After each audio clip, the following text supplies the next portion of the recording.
ಜಿ5 ಇರುವಾಗ ನೀವು ನಿಮ್ಮ ನೆಚ್ಚಿನ ಶೋಗಳನ್ನ ಎಂದಿಗೂ ಮಿಸ್ ಮಾಡಿಕೊಳ್ಳುವುದಿಲ್ಲ. ಅದು ಸಂಪೂರ್ಣ ಉಚಿತವಾಗಿ.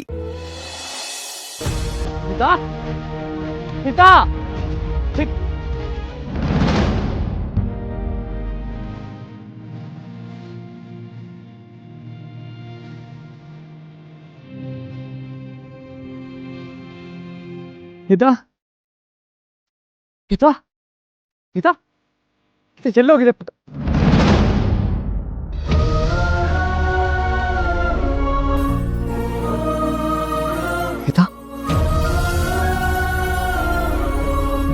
Thank you sir. ಅಲ್ಲ ರೀ, ಮಗುನ ಒಬ್ಳನ್ನೇ ಬಿಟ್ಟಿದ್ದೀರಲ್ಲ.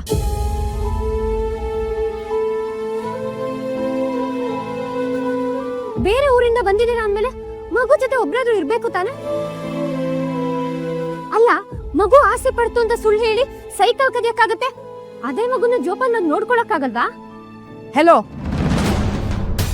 ಸುಮ್ಮನೆ ಇದೀವಿ ಅಂತ ಮಾತಾಡ್ತಾನೆ ಇದೆಯಲ್ಲ,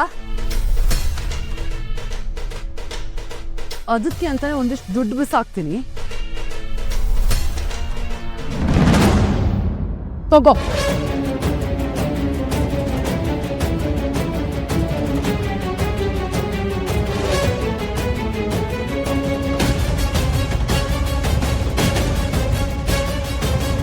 ದುಡ್ಡು ತಗೊಂಡು ಸುಮ್ಮನೆ ಇದ್ಬಿಡು,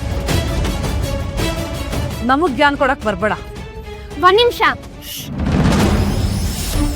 ನೀವು ಹಳ್ಳಿ ಜನ ಎಲ್ಲದಕ್ಕೂ ದುಡ್ಡು ಎಕ್ಸ್ಪೆಕ್ಟ್ ಮಾಡ್ತೀರಾ ಅಂತ ನನಗೆ ಚೆನ್ನಾಗಿ ಗೊತ್ತು. ಅದಕ್ಕೆ ಈ ದುಡ್ಡನ್ನ ಇಟ್ಕೊಂಡು ಸುಮ್ಮನೆ ಇದ್ಬಿಡು. ಆದ್ರೆ ನಮಗ್ ಬುದ್ಧಿ ಹೇಳೋ ಅಷ್ಟು ದೊಡ್ಡೋಳಾಗಕ್ ಬರ್ಬೇಡ.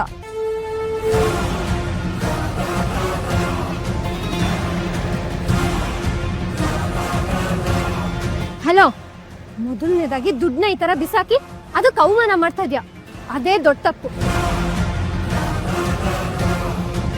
ಅದ್ರ ಜೊತೆಗೆ ಹಳ್ಳಿ ಜನ ದುಡ್ಡು ನಿರೀಕ್ಷೆ ಮಾಡ್ತಿದೀವಿ ಅಂತಿದ್ಯಾ. ನಾವ್ ಹಳ್ಳಿ ಜನ ಸ್ವಾಭಿಮಾನನೇ ಬದುಕು ಅನ್ಕೊಂಡ್ ಬದುಕೋರು. ನಿಂತರ ದುರಾಂಕಾರನೇ ಉಸಿರಾಡೋರಲ್ಲ. ಸಹಾಯ ಮಾಡ್ದವ್ರನ್ನ ಕೃತಜ್ಞತೆಯಿಂದ ನೋಡಕ್ಕಾಗಲ್ಲ ಅಂದ್ರೆ ಸುಮ್ನಿರ್ಬೇಕು. ಅದನ್ ಬಿಟ್ಟು ಈ ತರ ದುರಾಂಕಾರ ತೋರ್ಸೋದಲ್ಲ.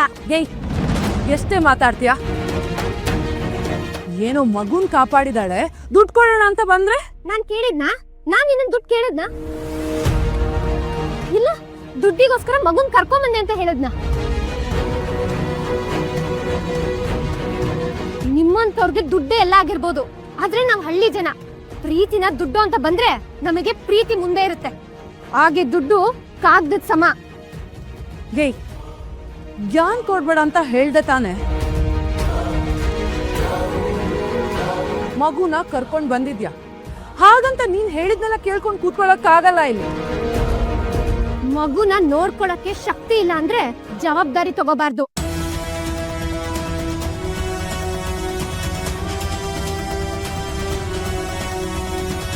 ತಾಯಿ ಅನ್ಸ್ಕೊಳಕ್ ಸುಲಭ, ಆದ್ರೆ ತಾಯಿ ಆಗೋದ್ ಕಷ್ಟ.